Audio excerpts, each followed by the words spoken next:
today's task is going to be to complete the brake job on the Metro. It's a hot sunny day. See, I pulled the Railway Express over here for shade, part of my garage. As the day goes on, I can back it up if I need to. I can see the shadows already moving.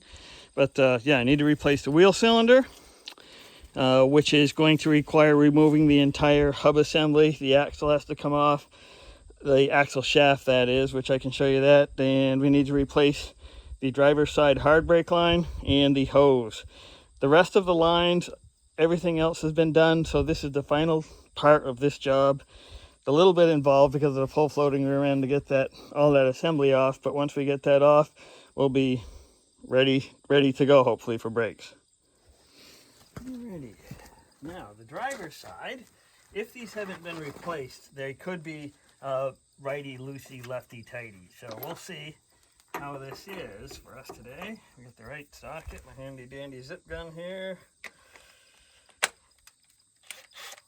Let's have a look. Can I tell by looking at the threads? Okay, that would be normal. Let's see what happens. Yep, so I'm going clockwise to loosen them, so that's exactly right.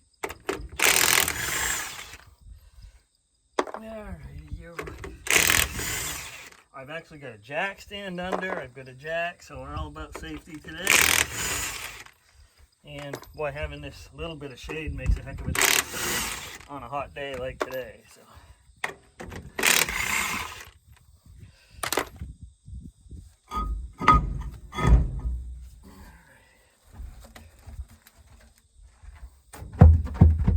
Alright. A little dusty.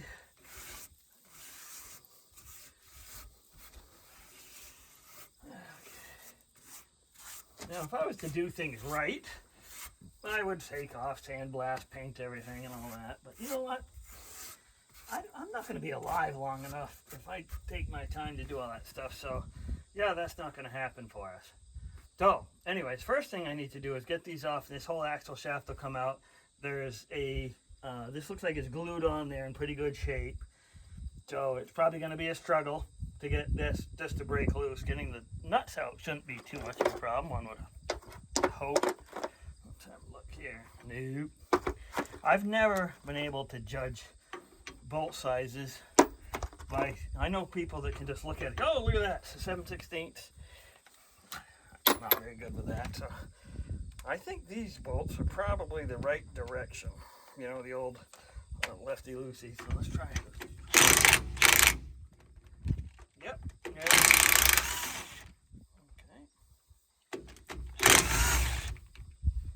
Stud came out with that one. That's all right.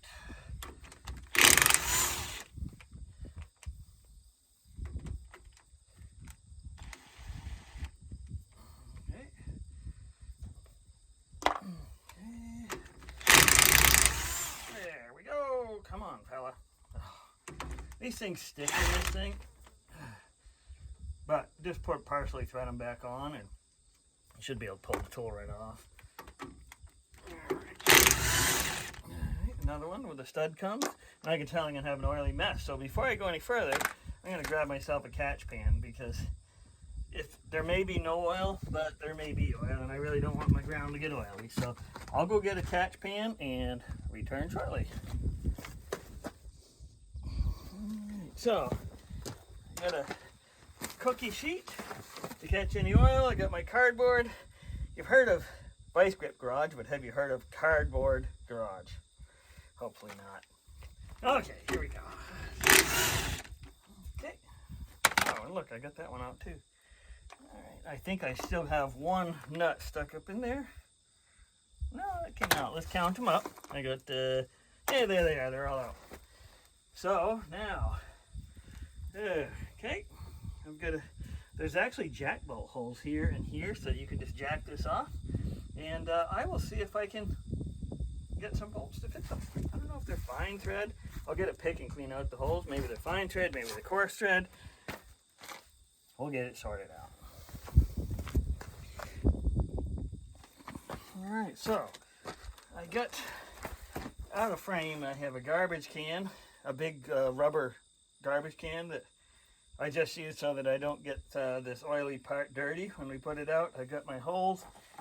I guessed on the bolt size here, here's the two jack bolt holes, which are bolts that you can jack the parts out with, and I guessed wrong. I had mentioned that I'm not very good at guessing the bolt sizes, but so yep, next size up. I'll be back. All right, well these work. Next size up, I think this is 3/8. That feels like it's gonna work right there. If the threads are clean enough to get everything in there. Spin him up. Here we go. There, look at that. And there's the oil. See, I was smart enough to do that. I'm actually kind of surprised at myself for thinking of that. Okay. And out she comes. Some of you guys are probably intimately familiar with the full floating rear axle, but with the full floating, this is how you actually remove the axle shafts. They come right out, and then the whole hub assembly comes off. I've seen people do all sorts of things trying to get them off. First time I did it, I was confused, so I've been doing them long enough now. I'm still confused, but less confused about the particulars of that. So let me zoom you in here for a second. Okay, I have to take you off cord. I don't know how much power I have. All right, so basically you've got an outer nut and then a washer and then an inner nut. And all of that, the two nuts plus the lock plate in there is what retains this hub on the shaft. So we've got to get all those out. I've got some specialty tools, some big sockets that are designed to hold those nuts, and we'll see if we can get them. All right, I certainly have a cockamamie camera set up. I've got all kinds of stuff. Okay, anyways, this is a wheel hub socket, and boy, I hope it fits. I had several. Being able to put my hands on was a different story.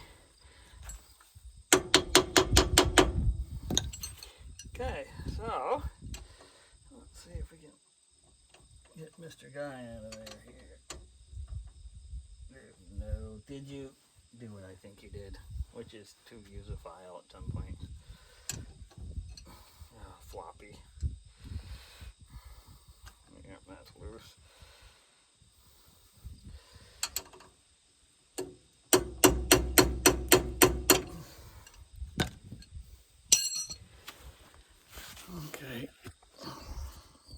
Okay. So, yeah, from past tool abuse, I had to file out my square a little bit here. But this is the tool that we're going to use to pull that nut off. Or we hope that it is. Let's see if my filing has cleaned that up enough to get that in there.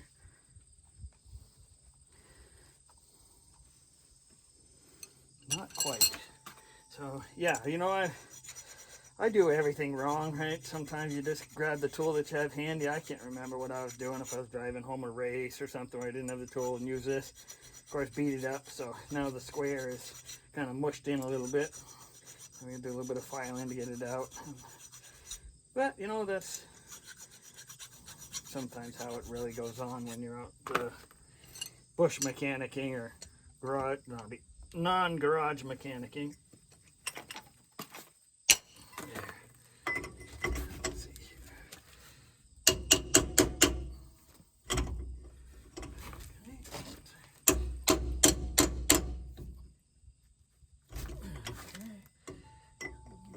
Be a problem, probably.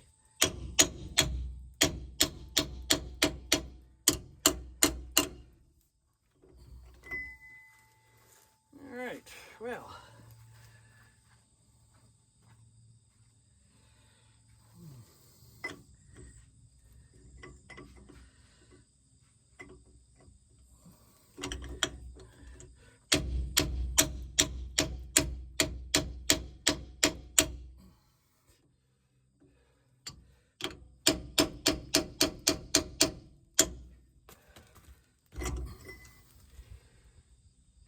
So this tool right here, I can see what the problem is it has rounded edges on it, and I can't remember why it would have rounded edges for some specialty tool. So I need to have one of these that doesn't have rounded edges. So, yep, back at it. I spend more time looking for tools than I do actually working. Terrible. Okay, let's try it again. I found my other sockets. This is a specialty one for other trucks. This one has the pointy edges. You'll notice the comparison. Rounded edges versus pointy edges, so it fits on. This one, of course, is a 3/4 drive, but I got an adapter for that. Hopefully that's not too beat up. Let's see. Will it fit? Or will it just round out here? You can clearly tell that it's not quite the right size. Okay, lock plates, lock washers.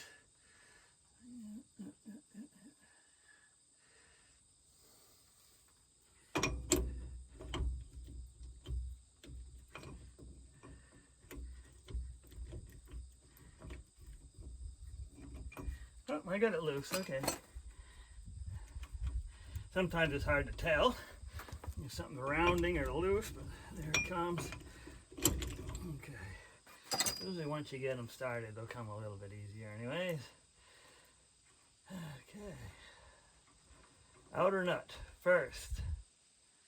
That's pretty greasy. That's been on there. It's probably original. Then you've got the inner locking plate. Okay, and my chubby fingers are just a little bit too chubby. There, come on, get off of there, you little fella. Come on, you can. There you go.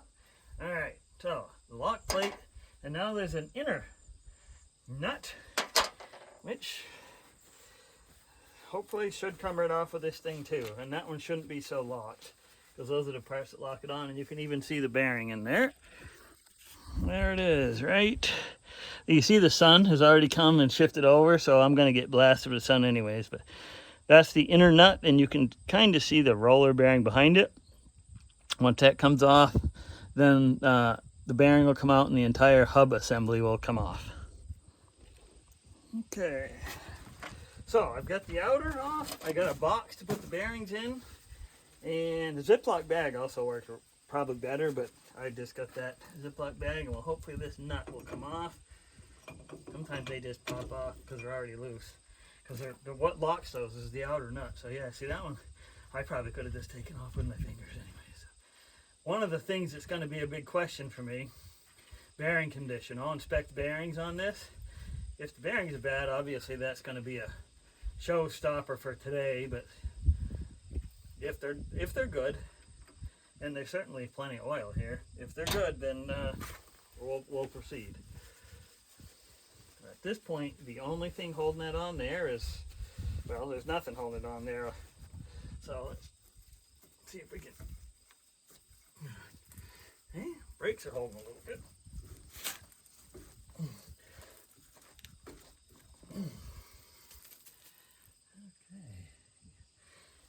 All right. So yeah.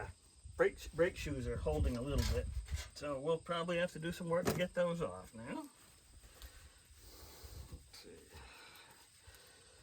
You know, one of the things that I do these is, I've never done one of these before. Not on a Metro or, you know, an International. I've done Chevrolet trucks, a couple of them. I'm not a professional. So I learn as I go. I mean, that's just how it goes. We have to figure out how the thing comes apart. Pretty sure the only thing that's holding it on right now, the friction of the brake drums on the actual drum. So it's a matter of getting it to pop out, but I don't want to drop this bearing in the dirt. So I think I've got those parts protected from dirt, because if I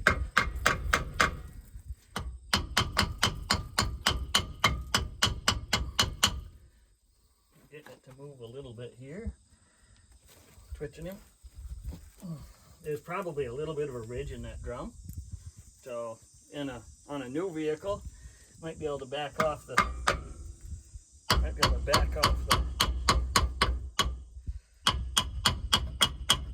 brake adjusters and get those brake shoes loose. But we'll see if I can get it.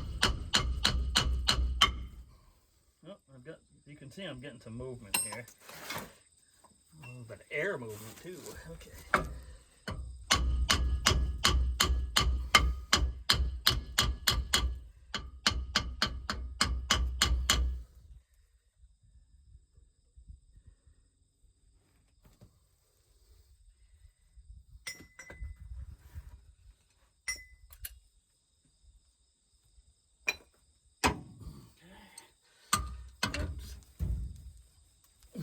Yep, those brakes are on there pretty good.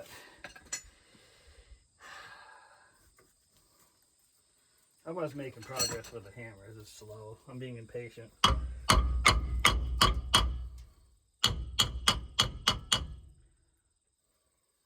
Overall, I found this truck to be in pretty good shape.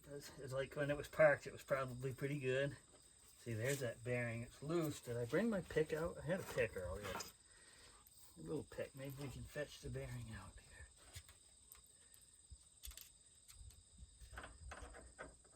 Because I don't want that to drop in the dirt. There's the bearing right there. See, bubbles. I don't see any metal. The rollers look okay. I can't really see the race yet, but alright, that takes a load off my mind. I don't have to worry about that right now. Falling in the dirt, so.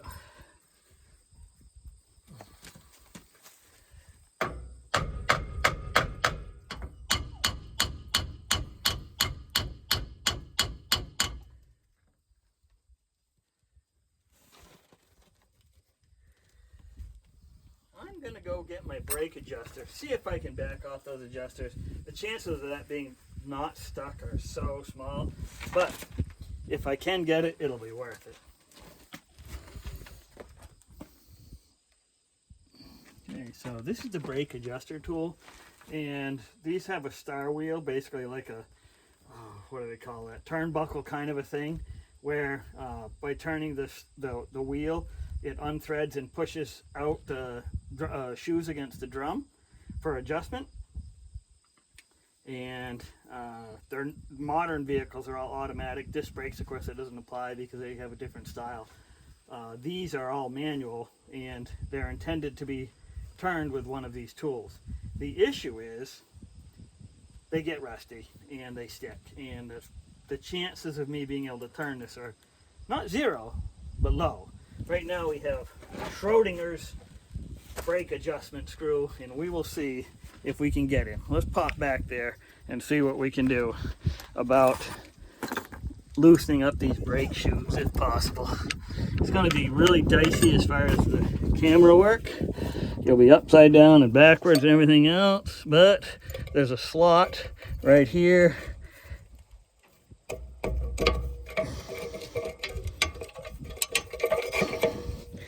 I can feel the star wheel.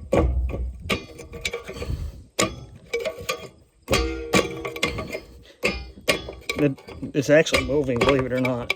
I don't know if I'm tightening it or loosening it. We'll find out here in a second. I might be loosening it. Hang on a second. I have to test it with my hands. Hate losing you at a critical moment like this, but all right, hang on. All right, we're filming again. I'm having a hard time. I got oil on my fingers. I definitely got it loose. I can't believe that worked, and I'm about to pull this off. So you can see that the drum is looser just from doing those that star wheel on the back. So said there's been several times when this particular truck has impressed me because it sat for so long, but things like brake adjusters still working. Amazing. So let's see if we can pop this off. Okay, get my tools out of the way so I don't get a file in the knee or something. There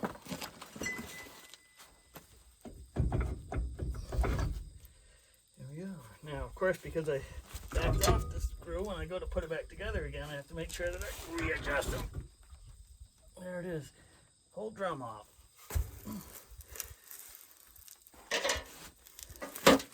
There it is.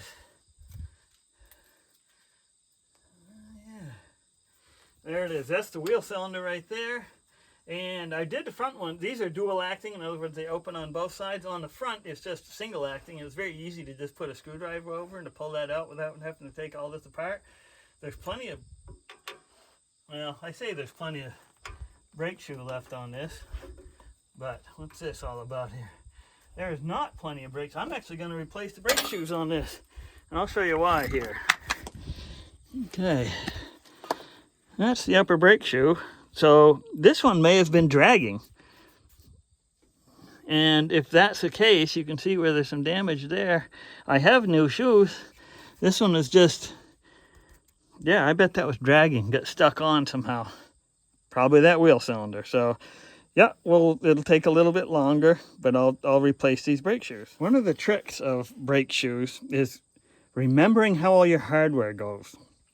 I see this all the time, and I've experienced it many times. You get it all apart, you go to lunch, somebody calls, something happens, and boy, which way did all the parts go? So what I like to do is I like to take photographs showing, before I mess with anything, where everything goes, the directions of all the different components, so that we can put it back together the way we found it. I still can't believe that turned. That's amazing and good, but yeah, awesome. Anyways, there's the brakes, and we will get the tools together to do that. I'll pop that wheel cylinder off as well. I gotta go dig up. I actually have brake shoes. I bought them. They've been sitting in the back of the truck, so we'll get tools together. Okay, there's my new shoes right there, and my new wheel cylinder.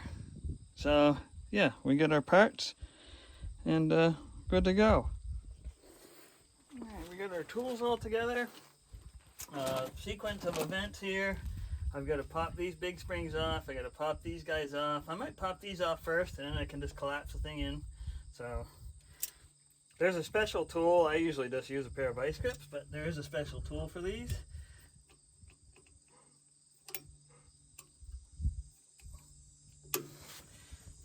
Just, they're like a bayonet catch. You turn them in. Okay. Turn them 90 degrees, and off they come right there. Okay.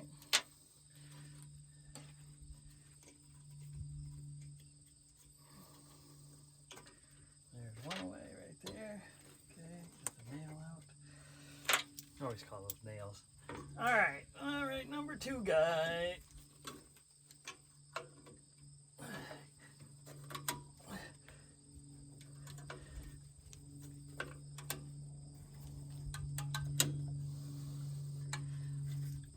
Without having the springs blow it back at my face. There's number 2 right there. There we go, right there.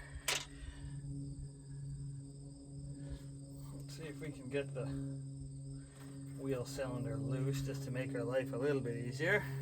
Typically they're 1/2 inch, sometimes they're 7/16. 2 bolts on the back side.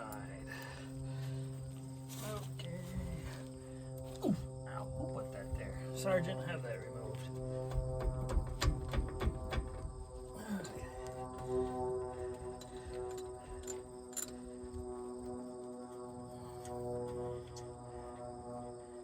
All right, there's 1. And let's see. Come on. It has released. And I still have the actual line. I disconnected it on the axle block, but it's still connected here. It's my pry driver. And where's my other gizflachi here? This hammer. I don't think there's a job where I haven't had to use one of these. Real mechanics probably look at me funny for that, but it's like there's always something that needs to be tapped or whatever.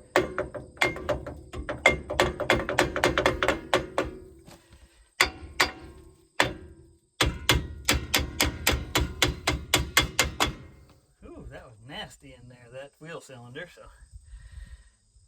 Okay.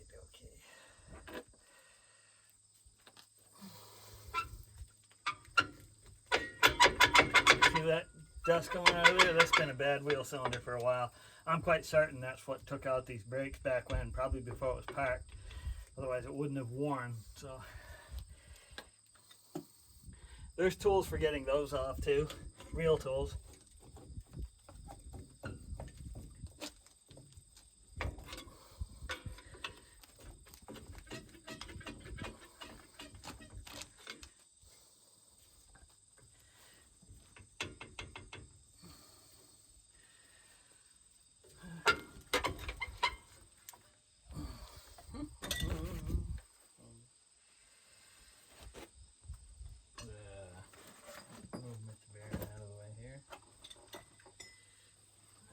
If I'll be able to get that off of there or not without bringing my face.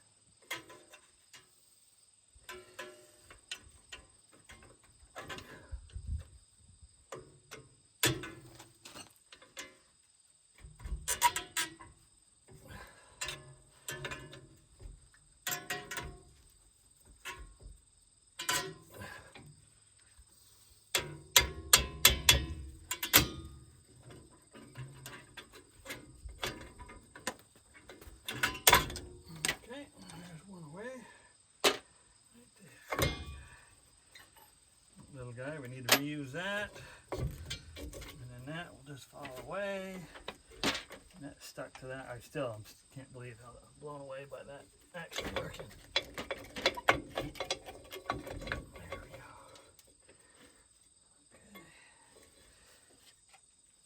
Okay. Keep all the parts and pieces together. There we go. That's terrible.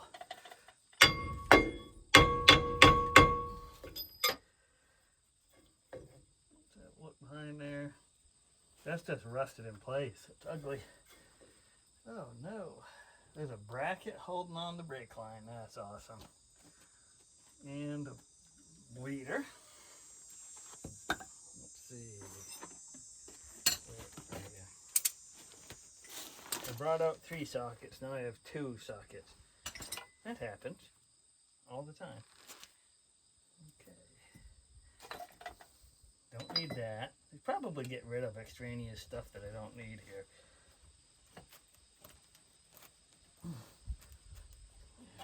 Adjuster. I'm going to keep this together so I can just see how all the helps me with my visualization of putting all the parts back together again. I know that was that way. And alright, now I got 3 sockets again. Alright. Let's see if I can get that off of there. Come on.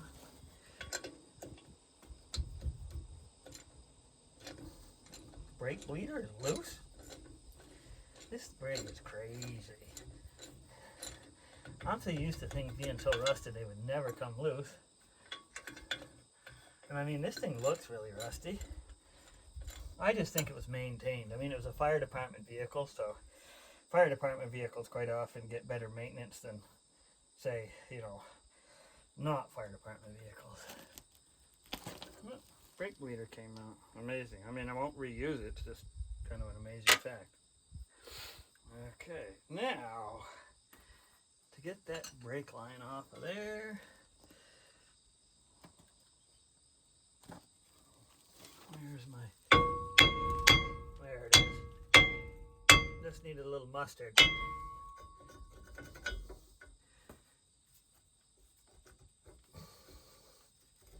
I'm just going to break that brake line because it's going to break anyway. So I'm going to reform a new one. There it is. Okay. Yeah, that thing was leaking before it was parked. So this thing had a bad wheel cylinder. Sometimes things like this is what cause a vehicle to just not get used anymore. People get sick of working on them, whatever it is. So, okay.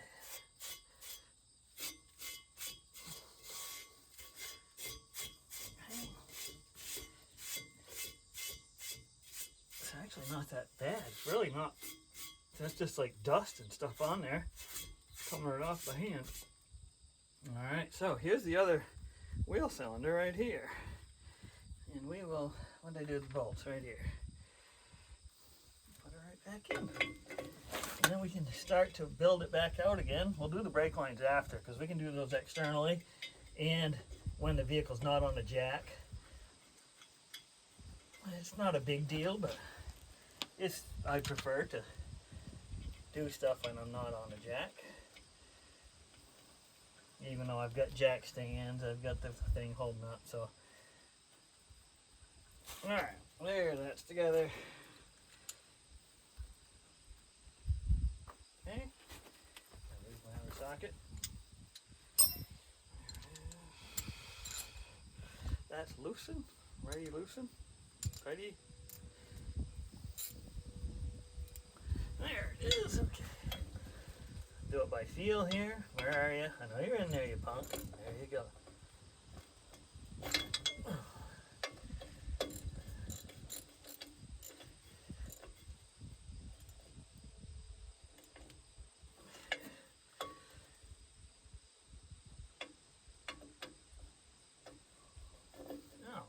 Isn't that special? Okay, just stuffing away. Alright, so now we gotta put our various bits and pieces back on here. I've got this one. I'll put this back on. Somewhere in my debris pile here is a... Actually, I'm supposed to use silicone because that will probably attack the rubber, maybe? It shouldn't. Okay, there we go. There we go. Bring him up. Should get some grease. I'll go get some proper grease and then I can grease these connections, but basically those go something, but not exactly like that. I'll get grease. And okay, what did I do with the other? Oh, still on the brake right here. Hanging on, trying to do its job right to the bitter end. Did I bring out a file? I'd like to just clean up some of that rust a little bit.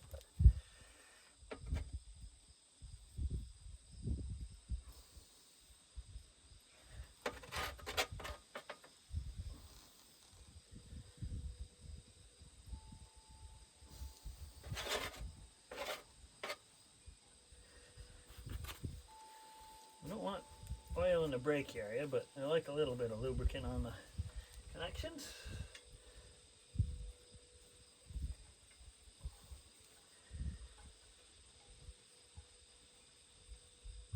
There we go. Okay, that thing there will go on last probably in my spring. So yeah, let me degrease my hands and then we can proceed. Alright, now we've got to try to put these new brake shoes back on. Short shoe in the front, long shoe in the back.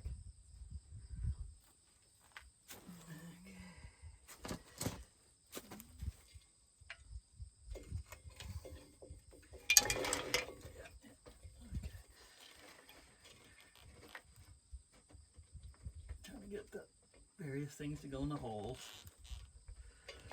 Okay.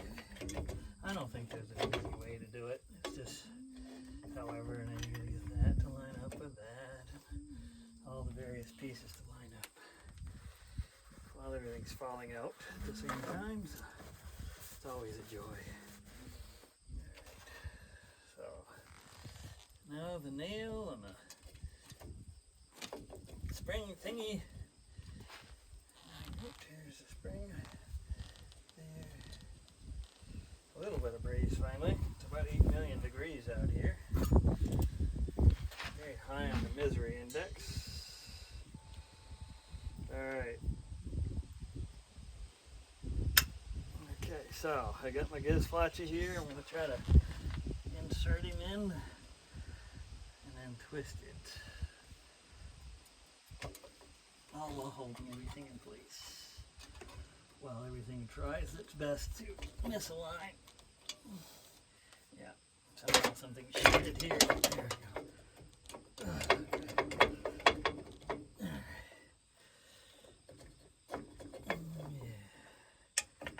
That fell out. Okay, I'll find the other spring in a minute or 20. Okay.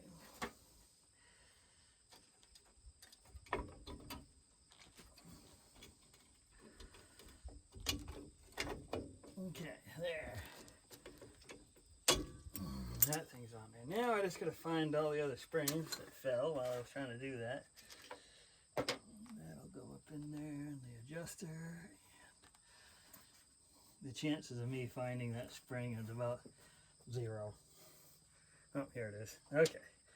So, there's the nail, there's that, the brake adjuster over here laying in the dirt right where it belongs. I'm just going to work this in. I actually put a little anti-seize grease. I got some grease here. I put just on the fittings that he's rigging right here. Okay. Now this guy goes something, but not exactly like that. And then all this will go up in there. Kind of, sort of, something like this. And that nail's going to go in that hole. I'm always a bit fiddly because I don't have very good coordination. And I'm gonna get that to line up with that, while that lines up with that. And that does its best not to line up with anything else. Okay. So we'll get that in a second. We're gonna get our shoe nail base on there, and Mr. Spring. And if I had any sense, I would have put my vice grips on the thing prior to doing this. Doing.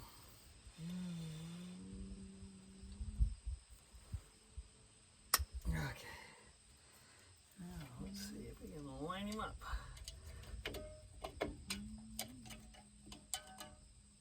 Oh, come on now.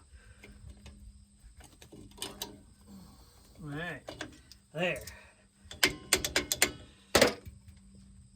that's not at all lined up the way that it should be. That's not either, but we're closer. Okay. Now I'm going to put my knee right in that oil. That's great. Okay, and then we've got Mr. Spring over here. That's going to go on there, and that's so. Now, the tricky part, of course, is trying to look in all the various light, which things are alternately too dark or too light to be able to see. Need to get the plate on there, and then get the springs over this notch. Now, I've done it with a screwdriver, but I'm quite certain I actually have a tool for that here somewhere. The tool doesn't always work, but sometimes it does. There's a little brake tool here, it's supposed to be a springy thingy. And we'll see if we can get it. I try to use clean language if I can, but...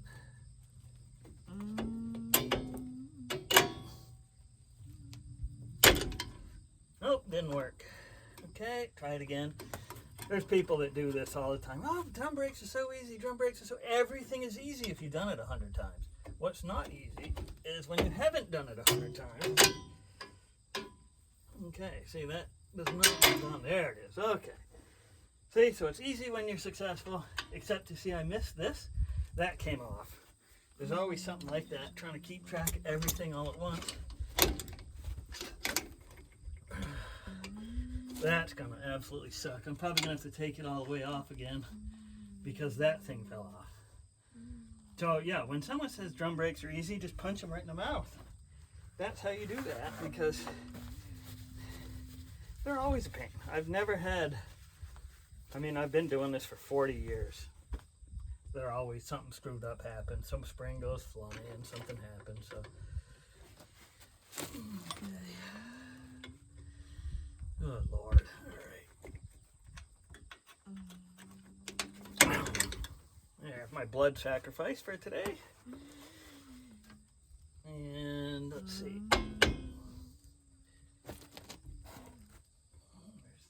So I'm going to get the other one on there next. That's kind of sort of on there. It's all misaligned and everything, but we can probably tonk it back into place. And I just got to get this other spring on that right there.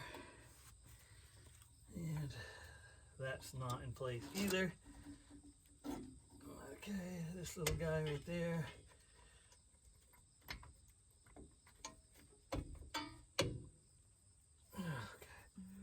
Good Lord, I can feel the tension. It's getting ready to snap on me. Yeah. Come on, get back there, punk. It just wants to rotate so badly and spring out.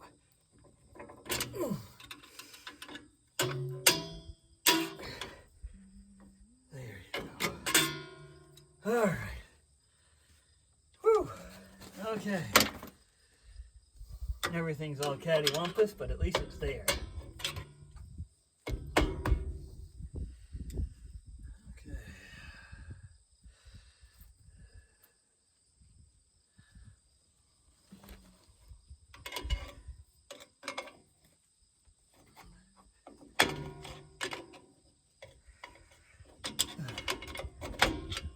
There you go. There's one down. There's the other one. Okay, I think we kind of got it now. Springs are all in place. That's in there. That's actually acting like it's going to do what it's supposed to do. Alright, I'm calling that done. I did get a blood blister. Usually I get 2 or 3. This time I just got 1, so I feel fairly successful. I'll listen. Sometimes I use language I'm not supposed to use on YouTube or in public because it just kind of slips out. So that I had to pull my adjuster. I didn't have to, but I put my adjuster all the way in, so I'll have to completely readjust this. I've got to clean this mess up a little bit. I want to replace that seal, their inner drum seal. Oh, there we go. How much oil do we have in a drum? Shitload. See, I did naughty words. Sorry. A lot of oil on the drum. There we go. But that's why they make brake degreaser. Believe it or not, when you see brake degreaser or brake parts cleaner, I think it's more meant for this kind of stuff than it is for what most people use it for. It kind of becomes a general parts cleaner, wasp and hornet killer, hand cleaner, but it's meant to clean this stuff. So, okay, there's a big old seal right there, and bearing, and I should inspect that bearing too. So,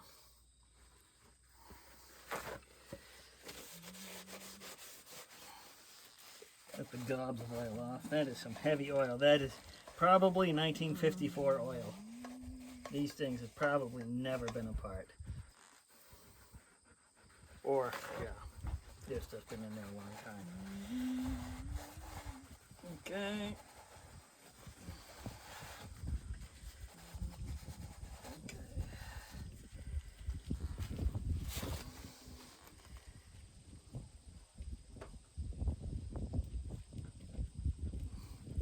I've got to get in close. I don't have very good eyes, so if I look like I'm sticking my face in there, it's because I'm sticking my face in there. What I'm doing is I'm scraping out the outline of where the seal goes. I'm quite certain I have a new one.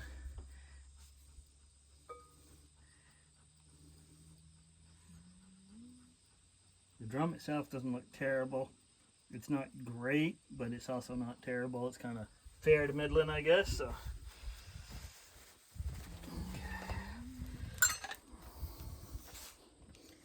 Okay, so pop that seal out right here. I think I got a new one anyways. This came out without, doesn't look like it's too damaged anyways. Very oily mess.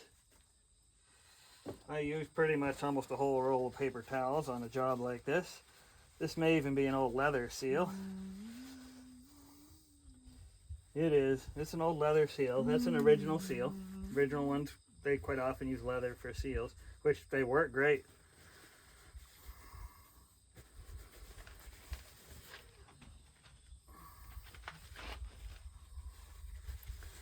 But I really need to inspect that bearing race now. Let's have a look and see how it looks in there. The outer one looks great. I'm just gonna wipe him off here. Hopefully there's no spalls or nothing in here. I don't have a spare bearing for sure. I'd have to order one if something goes awry here. They're available, but ordering and waiting.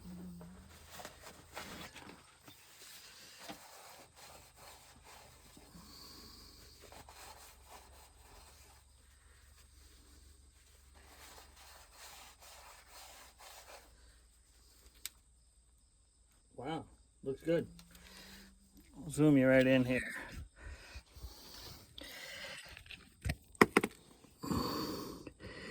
That's the inner wheel bearing. Looks excellent. I don't see anything on it whatsoever. There's oil, but that cleans right up. Perfect. So yeah, I will just replace the seal, put this all back together again. Alright, so I've got the new seal, and the issue that I had is my seal drivers are all too small, naturally. So my biggest seal driver is this. That would bend up if I tried to use that. So I have to find something round that'll fit inside the hole. I don't know how much durability this has, but I'm going to try this combined with this to see if I can get that seal to drive in. And let's not forget to put the bearing in first. So this will be fun. Okay, bearing. Because these are oil bath bearings, they're not grease bearings, we don't have to pack them. I didn't degrease that at all. I wiped off the outer, but I actually don't want to use any degreaser on that. I don't want to break my fluid film that's on the racer. So that's in pretty good shape. It'll get new oil once we get it filled up. The oil level in the axle is high enough that it spills in and fills up that cavity. So now we got to get the seal on. Okay, so let's see if I can make all this work. I'm kind of doing some shenanigans to try to make it happen. Let's see, that little fella right there. I'll put it on upside down. We got bees around me now. It's part about being in the environmental garage. The sun is at the worst possible place it could be right now. Now, the seal. Some of these are easy, some are harder. One thing you look for is the lip. The lip always goes to the inside. This one's got a little bit of a cavity that's also a clue. So that'll go on the inside. So it'll go just like this. And now we just got to try to drive it in evenly if we can with all these cockamamie tools. Because it always wants to go in crooked. I can feel it's going in a little bit crooked there, so I'm going to come over here.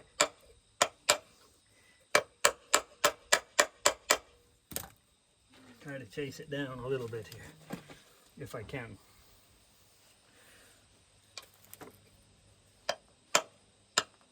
Yeah, that's way too cockamamie. Alright. Let's see what's going to work for me.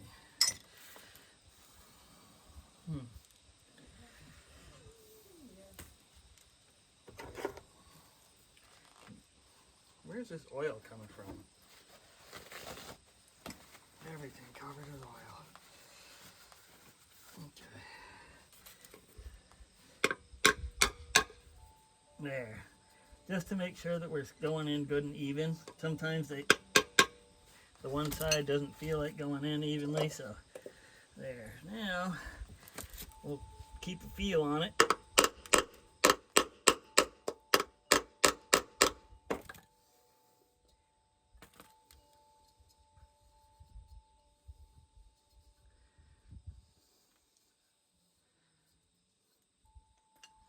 Definitely going in.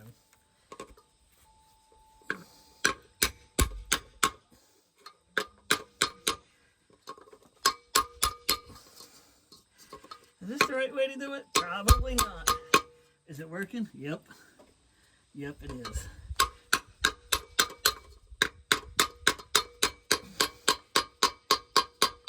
I'm not hitting it hard at all. I definitely don't want to beat on it. I'm just tapping it in. And as long as it stays fairly straight, they generally go in without too much difficulty. And she's just about there. And feels just want to make sure that it's even all the way around.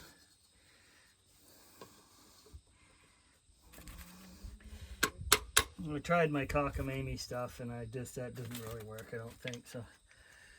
And I definitely don't want to bend him up. This thing here is too dicey in my book. It's not quite big enough. If it was big enough, it would work. So I'm just chasing it around.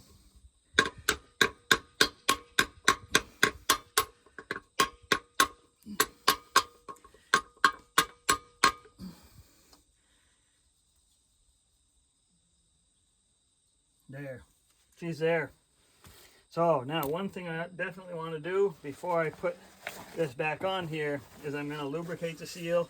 And I'm going to degrease, put a little bit of brake part cleaner on the actual drum itself, put a little bit of grease on that seal.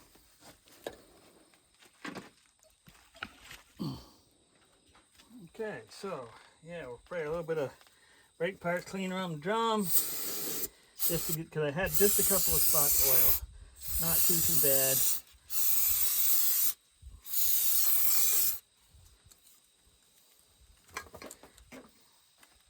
That generally evaporates without leaving very much residue at all, but I'm going to wipe it down anyways. Now, I want to put a little bit of grease on the seal.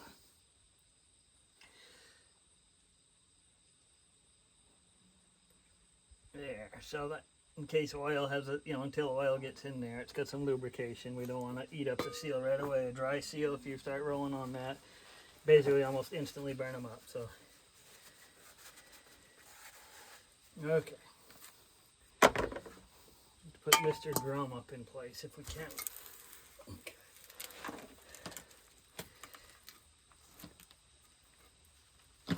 Okay, I want to get oil everywhere. Try to keep the oil out of me best I can.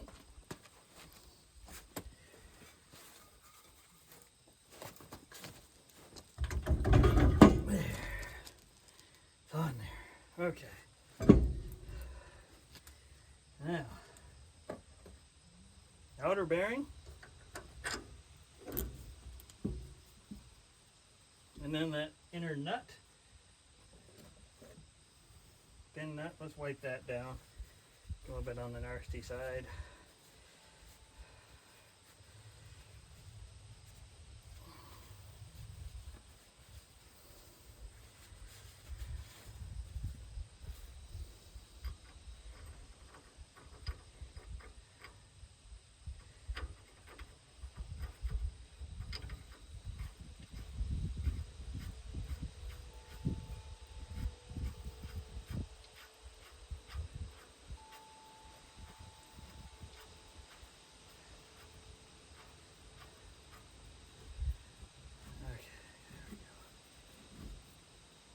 And like we did the front wheel bearing, we have to set the preload on this. And again, this one wants to be 0, and because it doesn't have notches, we can get it fairly close to where we want it. Or we should be able to. Big old asterisk. Okay.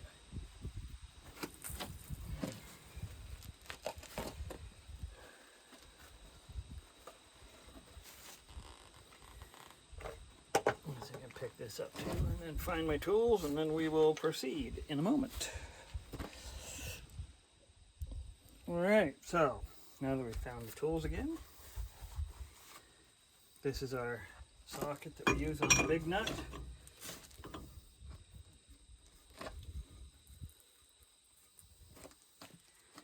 And where's my ratchet extension handle? Right here. Oop, look at that. That's the 3/4 drive again. Tab A into slot B here. There we go.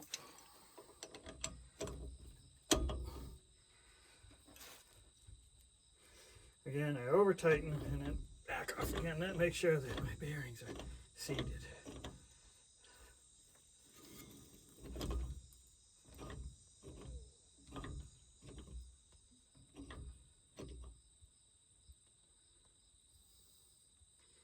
Yep, we're just there. That's just 0. Okay, so now there's a lock washer that goes on here. I'm going to clean this up. And there's lock tabs that we can knock over.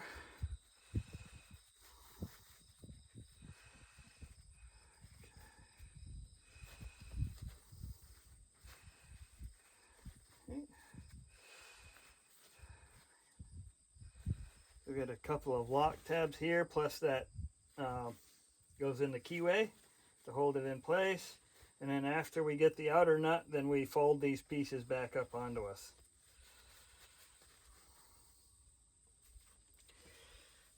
Okay, so that goes on there, and hopefully we'll lock that nut in good shape perfectly. Yes. And now outer nut. There's an old style and a new style if you're focused on international only. Most other brands don't have this, but these bolts have, some of them come with a seal on the outside. I've talked with quite a few different international gurus, guys that actually mess with these a little bit more often, and even international superseded a nut without the seal on it. So the oil basically can come out and just channel right into the bearings. Puts a little bit more pressure on this outer seal, which I'll show you a leak on the other side eventually, but okay, so let's put this nut on here. And we need to get that down and tight. but not turn the inside, because we can affect our, if we turn the inside nut when we're locking on, it will definitely affect the preload on the bearing, and we don't want to do that. So we're going to check and make sure that's locked where it needs to be. Everybody's looking okay here.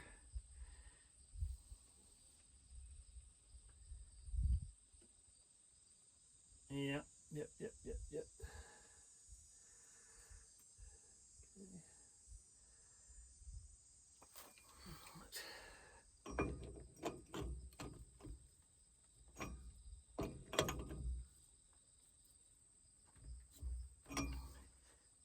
Yeah, it's not turning. We're doing good here.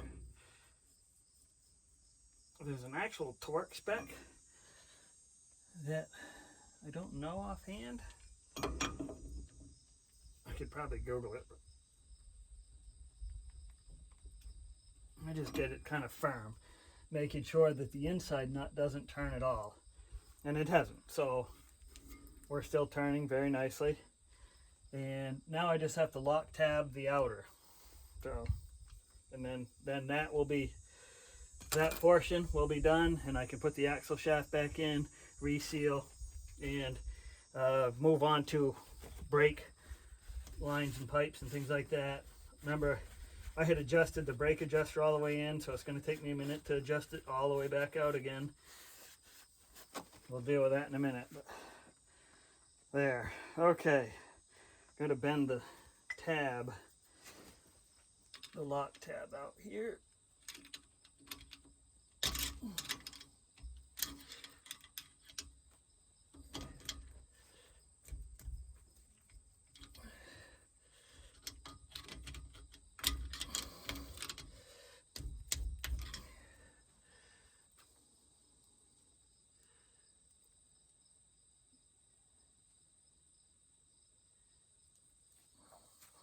Let me get my, what did I do with my brake adjuster tool here?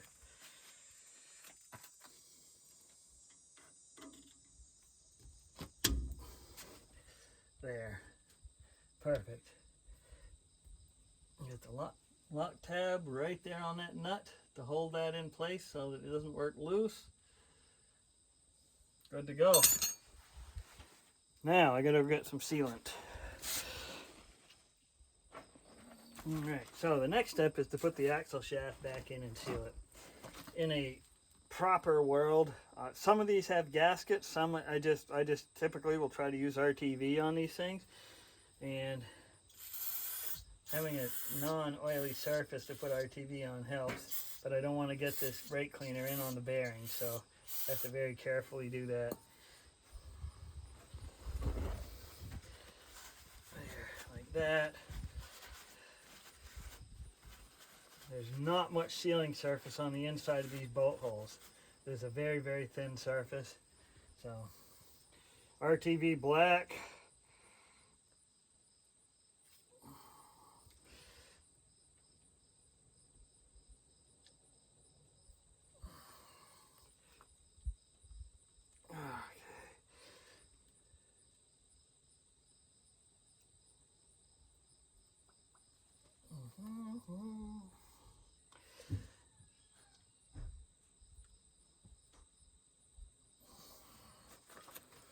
Okay.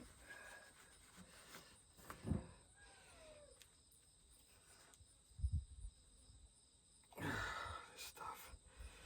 Old tubes. There it is. It just pooped out a big chunk. There we go.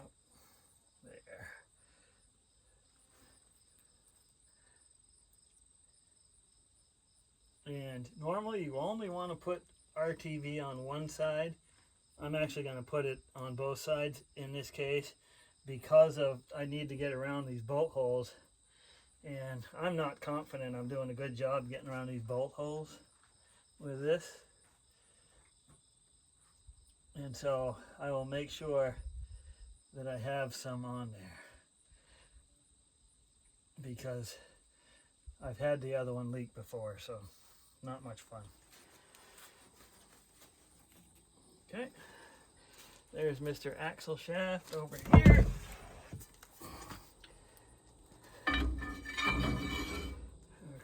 Now,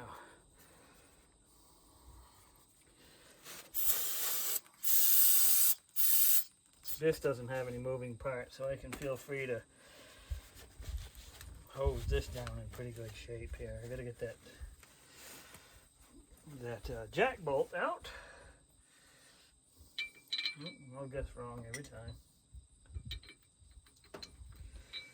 Or with this one. Okay. Okay.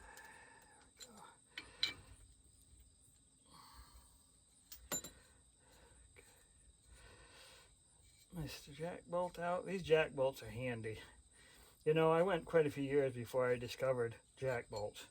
Trying to pry things out from the backside and all that. Basic stuff. But if you don't know about them, you don't know about them. And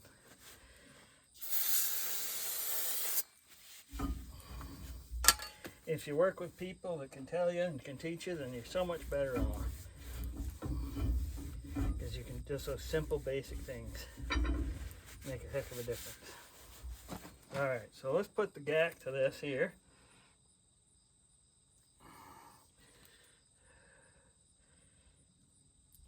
Thing is that you don't want to gob it, because what'll happen is when you squeeze your flange together, it will bead up, and then the beads will get caught in your bearings. There's another hard chunk that was blocking me up. The chunks will get caught in your bearings and can cause all kinds of problems. So you just want it thin, but it needs to completely cover the surface. And make sure that I get those inside bolt holes like I was mentioning a few minutes ago.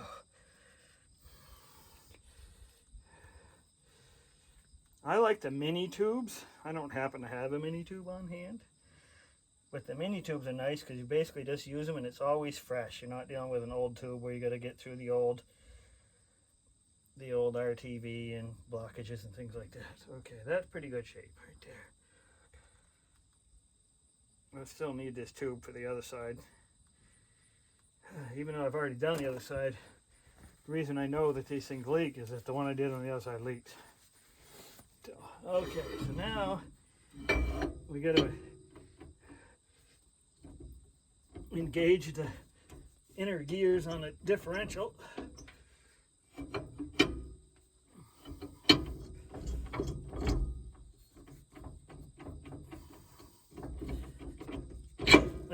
There you go, right there. Okay, now, all these bolts. Now, see how oily that is? I'm actually going to seal these guys too. I'm going to clean them up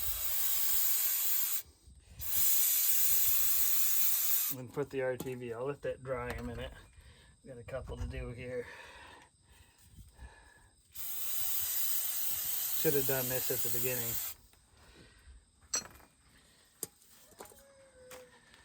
The ones that have just nuts on them, I can just go ahead and run right on.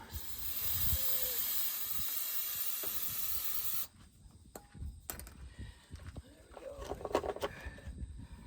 And these are lock nuts. They have a little, like a crimped cap on them, so.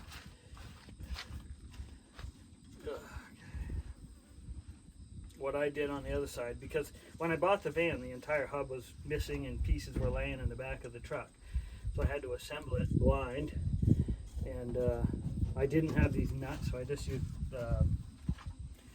internal locking washers. So let's see here. I think it's this one here, probably. Yep.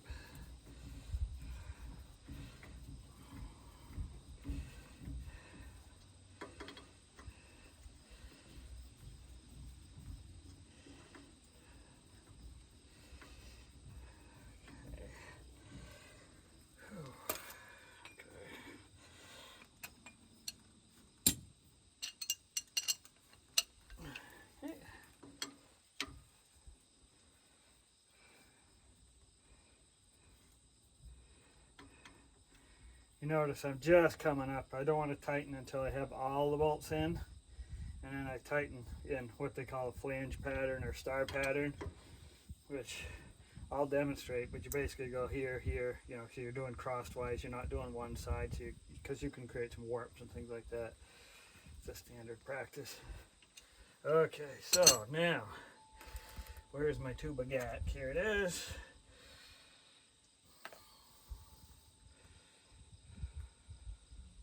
There we go.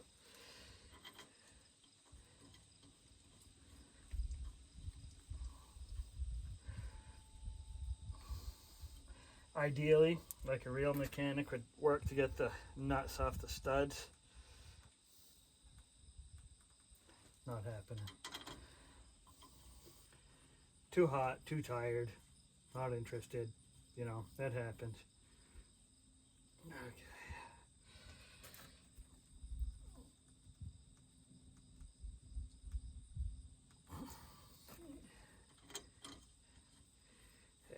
Creating a seal around the base of the stud.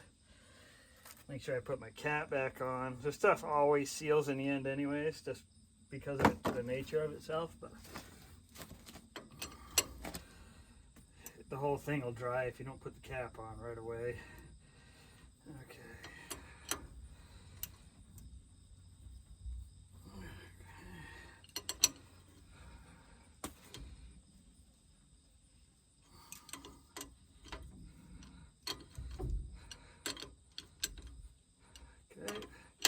Here again, going this crosswise pattern I was talking about, flange pattern.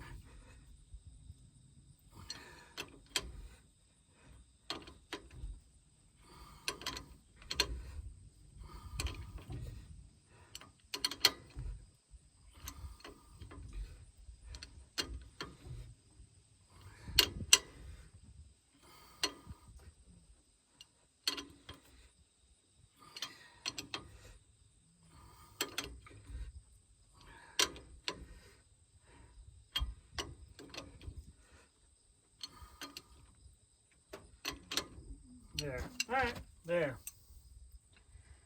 That, as I say in the ad biz, is how it's done. It's time for me to go get a drink and take a little break. I'm going to take Mayani to the dump. So, we'll be back in a little bit, finish out. So, next I have to finish up the brake lines. I've got the other side done. This is the brake line that came off the driver's side rear. I intentionally broke that because my thing won't focus on it because it wants to focus on other stuff. There we go. Yep. So it would have broken fairly soon.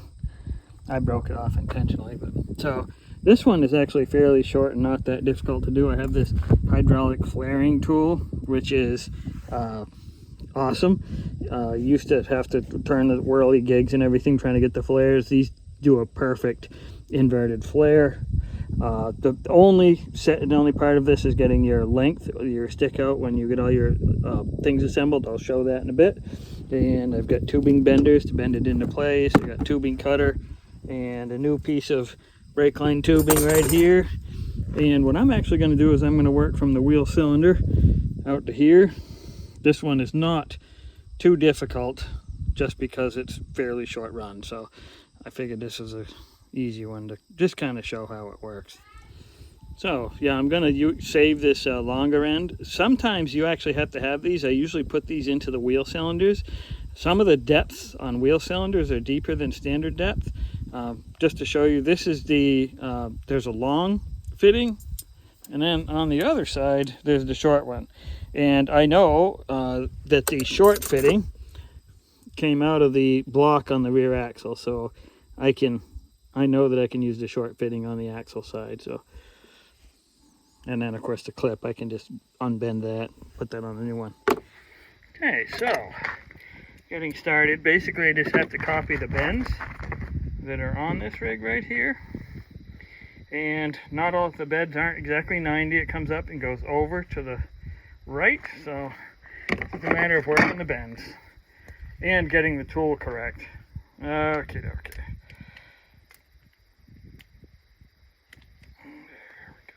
Okay, so we've got a little down bend here. Little down bend.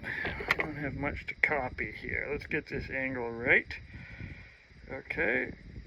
I'm a little bit longer, so there we go. Okay. I'm going to leave that like that. Okay. Now, I've got to be careful because the bend is actually, the temptation is to try to make it at, you know, all in one plane, but there's two planes here, so we've got to see if we can do this properly. And, oh, that would be absolutely backwards. Okay, so make sure that I get the bends in the right direction. It's really easy to bend something backwards. Okay, so we want the curve in this direction, right here. And we got it angled a little bit, so let's put a little bit of bend on it. And just see, just carefully copying the bends here.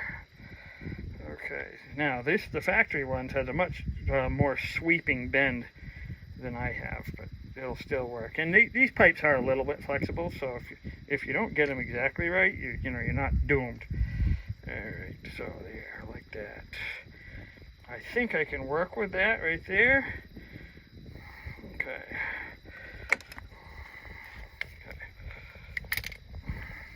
Yeah, well, I don't know if you can see it, but you got the bend and it goes over. And I've got the tweaking pliers. These are meant for tweaking, so even if these bends aren't perfect, I can there's enough flex in this line that I can get those. So. Okay, so let's continue on with where we're looking here. And you can see we got a little out bend here. There's probably, see, that's where it goes around the spring. That's why you've got a leaf spring. So we got to just make a little bend for the spring. Kind of looking to see where we're at here. So I need to go that way. And that way is this way here, I think.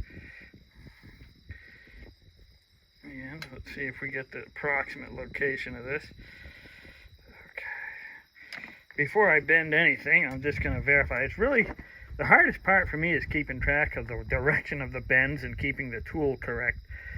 Okay, so yes, this appears to be sort of correct. And is that the direction of the bend? More or less. Okay, so we can put a little bit of a bend in it. It's really just a small bend. And then we're going to come up and do the opposite, based on what I'm looking at here, and go the opposite direction. Okay. Let's get a little bit closer if we can. I can't get much closer. Okay, see. So there's the bend right there, like that. And yeah, I don't want to bend anymore. I can unbend a little bit. Like I said, as long as we're approximate. So we have that, and then yeah, I can kind of massage that a little bit. But I'll do it up in the truck because you never know where the massaging is going to happen. So we've got our bend here and our bend here. I'm not going to cut and flare this until I get closer. In other words, I'll put it up in the truck because that can change your length. And the worst thing in the world is to cut it too short, but it's annoying to have to if you do it even too long. So I'll try to fit it up in there. Let's go see if we can fit this thing, see if we can get it, see how close we are, or if it's usable, or if it's completely screwed up or what. So let's go look.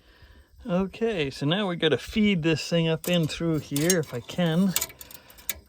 Let's see, so what we want is, see that up there, I'll screw that in there, and then I can adjust my lengths and heights and everything the way that they need to be. I almost feel like I wanted to be longer than this, but no, I actually didn't. See, there's that fitting. It's about halfway up. It's in the center of the axle.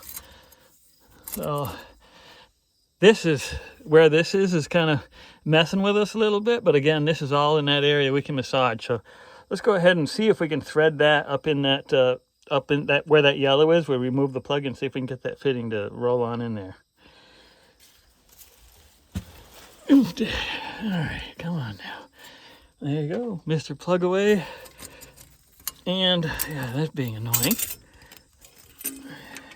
And any old way that we can possibly get this thing to fit in here is how we're going to do it. Doing it one-handed is a pain, so you're just going to have to stand by. Sorry. A few moments later, a little bit of fiddling around to get it started, and we're just threading this in here now. We think we're threading it in there anyways.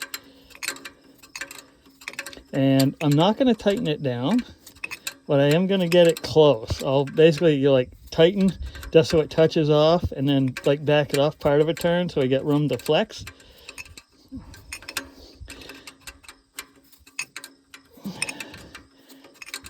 I'm getting close. There you go. Okay, so now we're backed off a turn. So now we got to kind of assess where we're at. That bend back in we made, the little bend, it looks like I've made it too far away.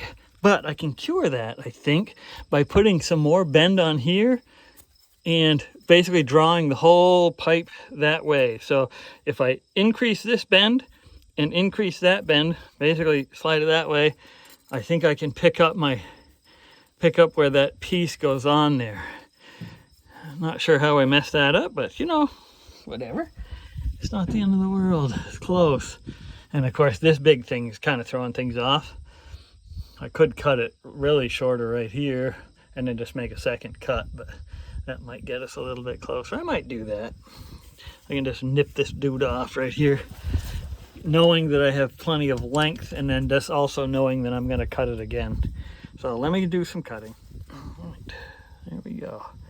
See, I like this close-up cutter. It's like a low-profile tubing cutter. Yep.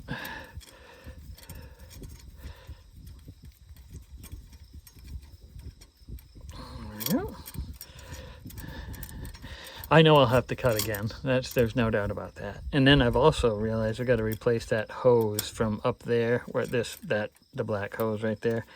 I always replace all the hoses. They get collapsed, they get crusty, they're awful, and a kind of a risk. So it's one thing I generally try to do is all new brakes on almost every rig that I do. And I say all new, all the parts that are likely to fail. I've reused old brake shoes if they're good, and you know, I even reused the hardware on this because it wasn't rusty. If it was rusty or deteriorated or damaged, I go ahead and replace it. Braking down and coasting to the road is one thing. Not being able to stop as you're rolling down a hill with a busload of nuns in front of you, or you know, some kittens or something. So sometimes you gotta make sure that you can stop. Okay. I could probably get a little bit more aggressive with this, but we're getting there. Doing this one-handed. It's the one thing that's getting a little bit tricky. You see I did the other one over there. You can see in the background. I got that one. I felt pretty confident in how well that one came in. I got my bends just right. I got all my clips in and all that. That came out really nice. I hope I can get this one to come out pretty good. I used to do this without the hydraulic tool, and I used to, well, I still do. Wait till you, and I'm going to have to be super careful because putting a flare on when you forgot the fitting, or the fitting slides down the pipe and you put a bend in and now you can't put the fitting up to the end. I've done it all. In fact, I did it on that last pipe.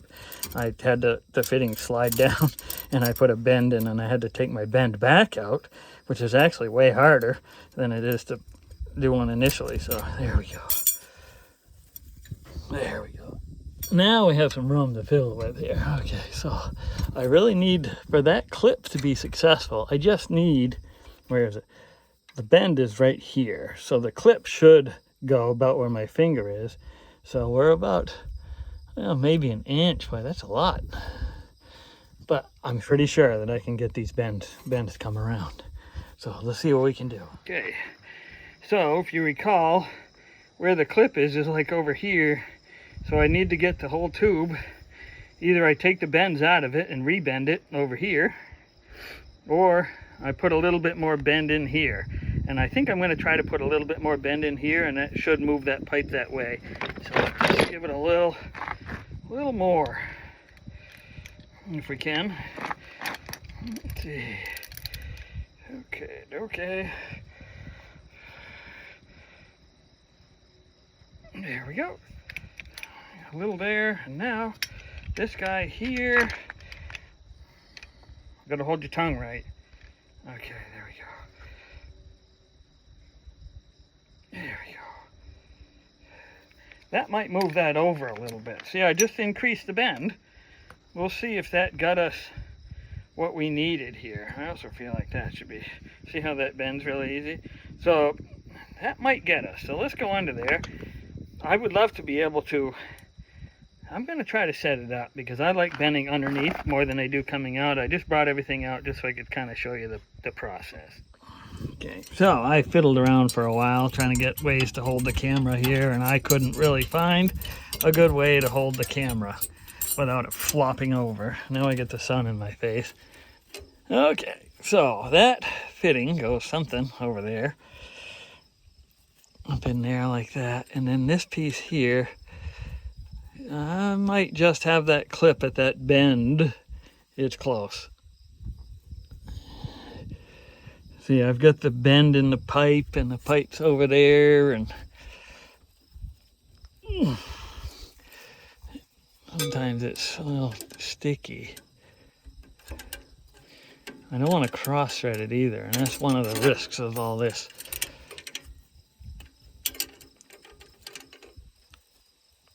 I'm usually doing it one-handed. All right, I'm gonna have to, like before, stop filming so I can use 2 fingers. All right, so I got the tubing in there, and it's kind of loosely set here. I still have to make this flare at this end. I put the fitting on, and I have it because that where that screw is I think I can fit the clip on there now. I moved the pipe over. I put a little bit more bend in there, and so now I just have to measure up and cut the tubing to the right length, which, oh, you need to have plenty of insert in there. So I'm going to say, and I'd rather go a little bit long, so I'm probably going to go right to maybe the middle of that bolt, and then I can squish him over if I need to. So maybe even go a little bit more, because I'll flatten the tube down, and then if I bend it a little bit more on those ends. So yeah, we'll put it like right there. We'll cut her off. I've got my tubing cutter on there right now, so we're just going to set it right to that position.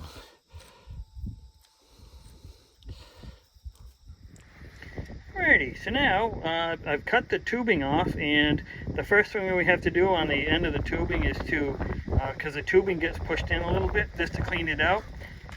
There's a couple different tools. I just usually use a drill bit, and just by hand, just kind of peel it back so that it's opened up again. Need a nice open end on the tube. You probably can't see it in the camera, but it is. And then we have 1/4-inch tubing. And let me show you my kit here.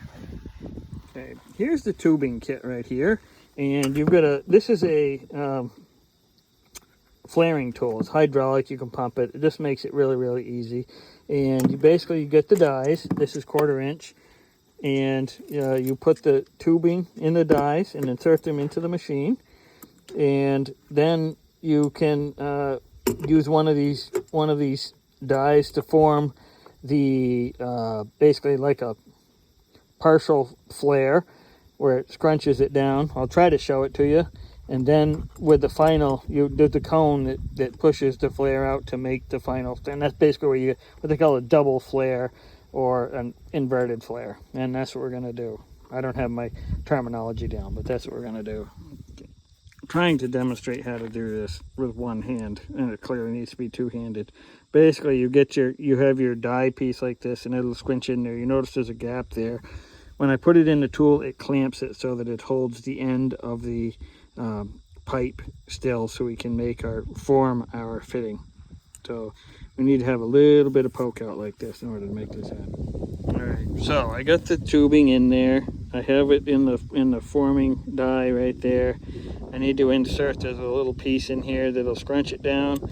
I have this tightened up, this hand wheel, which it clamps these together, so this pipe is held really strongly. And now I just need to insert the die piece for our 1/4-inch tubing. Right here, 1/4-inch inverted flare tubing. Okay, I've got to back the tool off in order to fit the die in.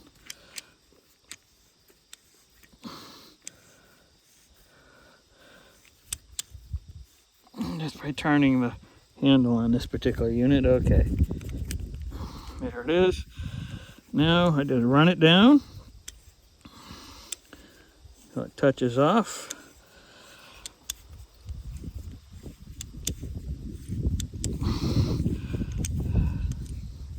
Okay, close the valve on this and just pump it.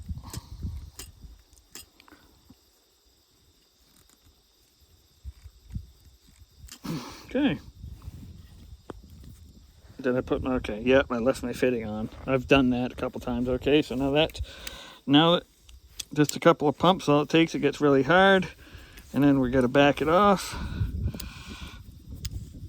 Get the tool out. Again, this is normally something really easy to do with two hands, but I'm trying to do it with one hand and my knees. Okay.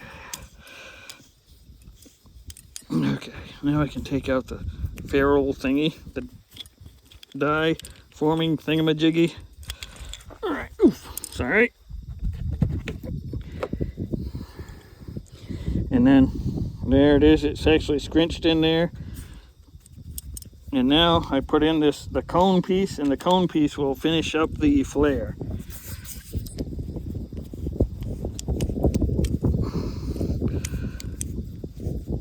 And I'll pump it again with the hydraulics once I get it close.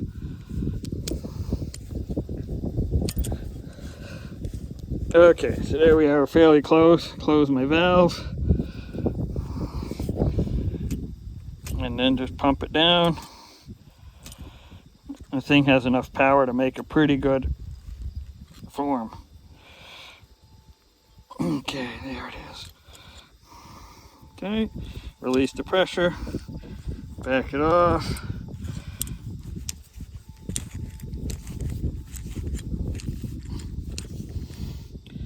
Okay, should be able to get the tool out now. Okay, there. Back off the nut. And there's the die out right there. And we got ourselves a flare right there. So, yep, there's our complete tubing. We just have to put it in the machine. I actually remember to keep my fitting on. So, I've got all my various bends, and I'll have to tweak this a little bit to get it to be fully in place. But let's go bolt it in. All right, a little more of this cattywampus thing here. I'm gonna feed it through. Just need them to connect up.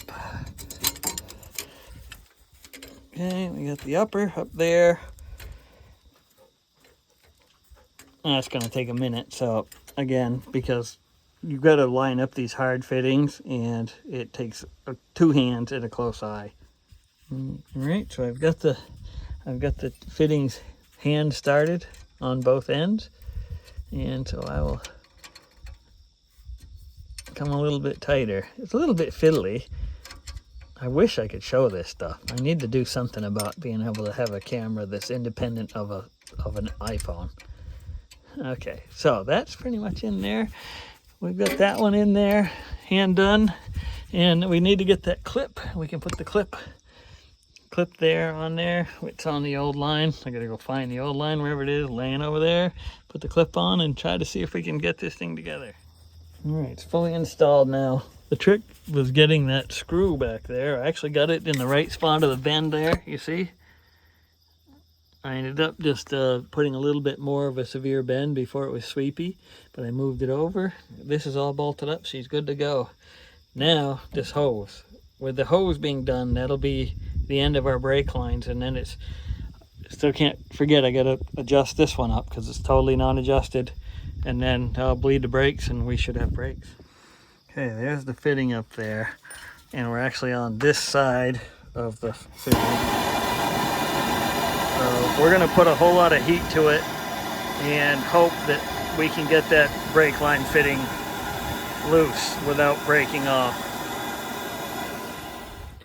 Okay, so that was just a matter of unscrewing this end and replacing. That end is, I actually heated that fitting. Heated the fitting here, if I can get my finger on it. Yep, heated the fitting, got that loose, that came loose, and then took the nut off and replaced that. So that was a pretty straightforward job.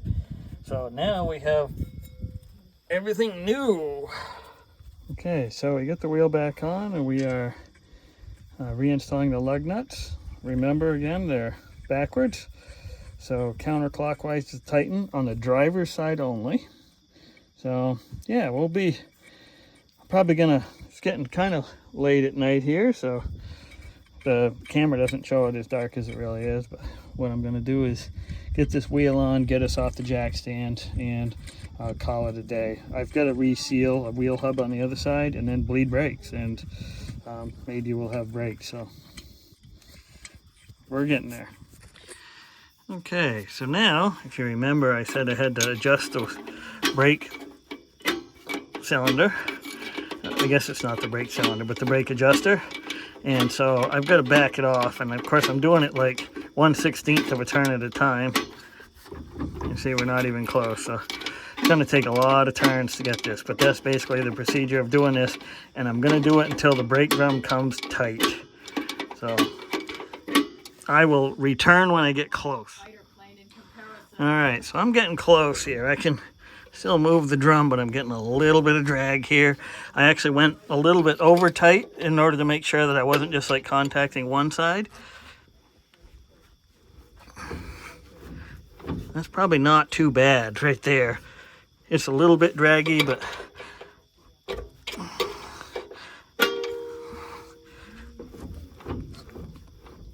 there. We're gonna leave it there, and what I'll do is once we get the brakes bled, then you know, because that'll get the shoes maybe a little bit closer aligned, and we can go around and see, just go around all four corners and make sure that we do these brake adjustments again. But this gets us close enough to bleed the brakes. We're not going to blow out the wheel cylinder by overextending it. So I'm going to wrap it up for tonight, pick it up, and maybe do some bleeding tomorrow. So I'm just going to fill up the Master tonight. I filled it up the other day, and that is a used Master cylinder that came out of another vehicle, but it holds good, so we'll call it good. So I had filled it up the other day to keep it juicy and to check for leaks, and it seems to go pretty good. So now I'm going to try to get it in here.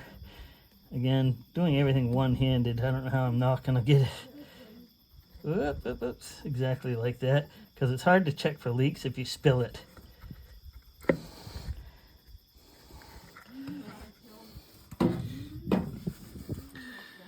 Just filling up this Master, and let it just slowly start filling up the lines, trying to make my life a little bit easier tomorrow. Not bleeding tonight, just giving it some juice.